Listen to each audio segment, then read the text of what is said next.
You have done nothing wrong. You're not carrying anything you should not be. And yet something about how you're moving through this airport has put you on the radar of someone whose entire job is to notice things that do not look right. Security screening is not random. Not entirely. The people running it are trained to look for behavioral cues, and most travelers who get pulled aside for extra screening are not flagged because of what's in their bag. They're flagged because of how they're acting. This video covers 7 of the most common behaviors that trigger additional scrutiny, things that experienced travelers have quietly eliminated from their airport routine, and that most people do not even realize are being noticed. None of this is about how to avoid security.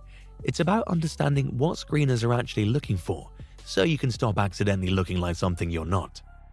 Subscribe if you want more of this. Travel strategies, airline guides, the stuff that changes how you move through airports. Now, habit 1. Nervously checking your phone or watch repeatedly. Everyone checks their phone at an airport. That's normal, and no one notices it. What screeners do notice is a specific pattern. Checking a device, looking up at the queue or at other people, checking the device again, looking around again, repeated in a short window. This behavior pattern correlates with someone who's waiting for a signal, monitoring a situation, or anxious about something beyond a normal travel concern. The fix is straightforward. If you need to check your phone, check it and put it away. The repeated look-up, look-around sequence is what creates the pattern, not the phone itself. The same applies to watch checking. Glancing at your watch once is normal. Glancing at it every 90 seconds while scanning the area around you is a behavioral flag that experienced screeners are specifically trained to notice. 2. Avoiding eye contact with security staff. There's a common misconception that making eye contact with security staff draws attention to you. The opposite is closer to the truth. Deliberate, sustained avoidance of eye contact, looking at the floor, looking away when staff approach, adjusting your direction to avoid passing near officers is a behavioral indicator that screeners are trained to recognize. Normal travelers who have nothing to hide make brief, natural eye contact with the people around them, including staff. They don't stare, and they do not avoid. The brief, neutral acknowledgement of a security officer, the same acknowledgement you give anyone you pass in a hallway, is the baseline of normal behavior. Anything significantly below that baseline is noticeable. If you're someone who naturally avoids eye contact due to anxiety or personal style, this is worth knowing. It may be contributing to additional scrutiny that has nothing to do with what you're carrying. 3. Arriving extremely early or extremely late. Timing is one of the data points that risk profiling systems use at many international airports. Arriving 4 or 5 hours before a domestic flight with no checked luggage and no apparent reason for the extra time is an outlier. So is cutting it extremely fine, arriving at a gate with minutes to spare on an international route. Neither of these behaviors is inherently suspicious in isolation, but combined with other indicators, they form part of a profile. The practical implication for most travelers is simple. Arrive at the recommended time, not 2 hours early on a domestic route without checked bags, not sprinting to a gate on an international connection. Standard arrival times exist partly because they're when security systems expect to see you, and deviating significantly from them in either direction makes you an outlier in a process that is specifically designed to notice outliers. 3 down. The next one surprises most people because it has nothing to do with what you're doing wrong. It's about what you're wearing. 4. Wearing clothing that creates unnecessary complications at the scanner. This is not about dressing a certain way to avoid profiling. It's about a practical operational reality. Travelers who slow down the screening process, who set off the scanner multiple times, who require multiple bin passes, who are still removing items when the queue behind them is building, receive more attention from staff than travelers who move through efficiently.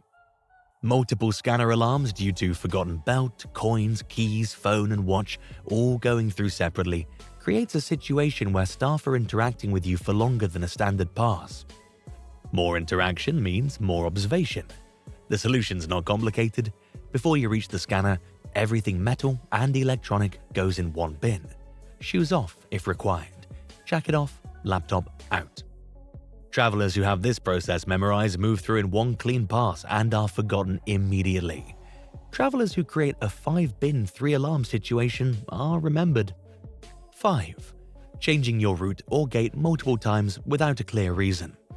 At airports with camera systems and staff monitoring passenger flow, which includes most major international hubs, a passenger who changes direction multiple times, backtracks through a terminal, approaches a gate and then moves away, or appears to be circling an area without a clear purpose creates a behavioral anomaly in a system designed to track purposeful movement.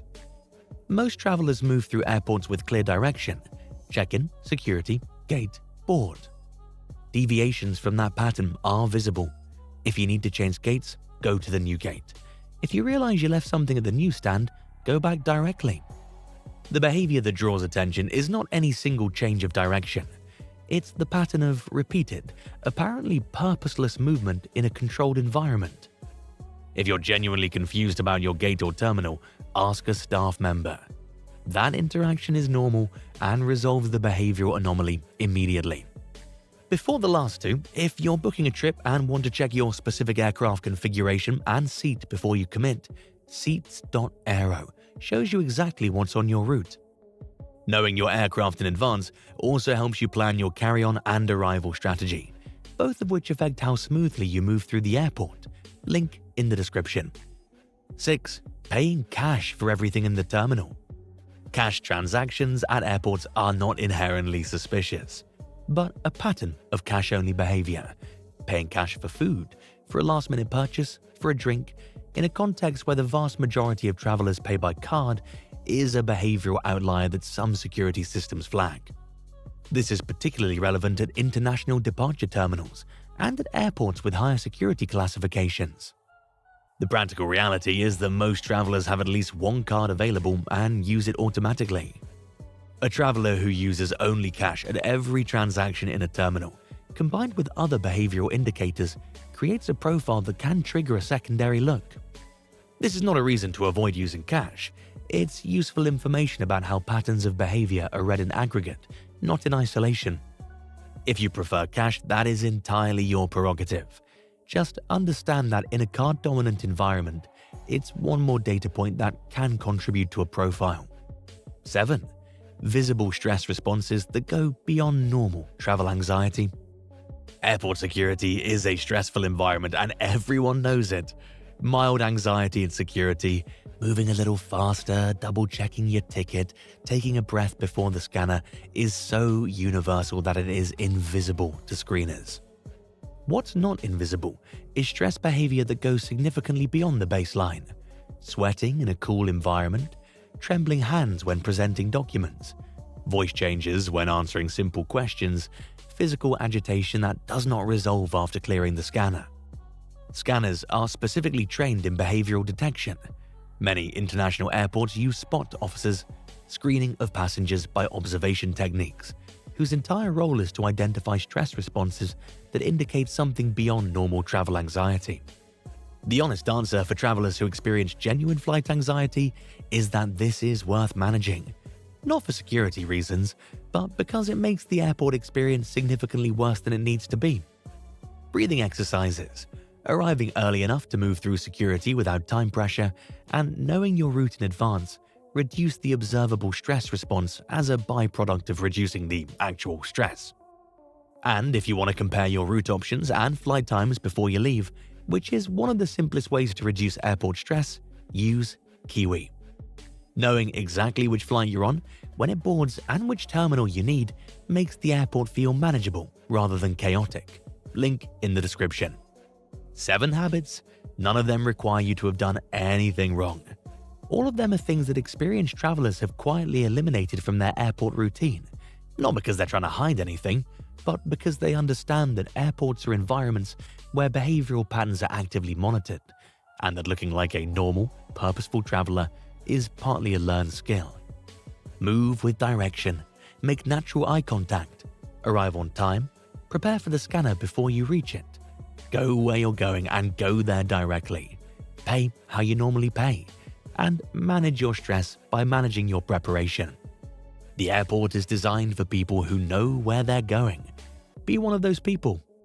Hit like if this was useful, subscribe for more. And drop a comment. Have you ever been pulled aside for extra screening? And did any of these habits apply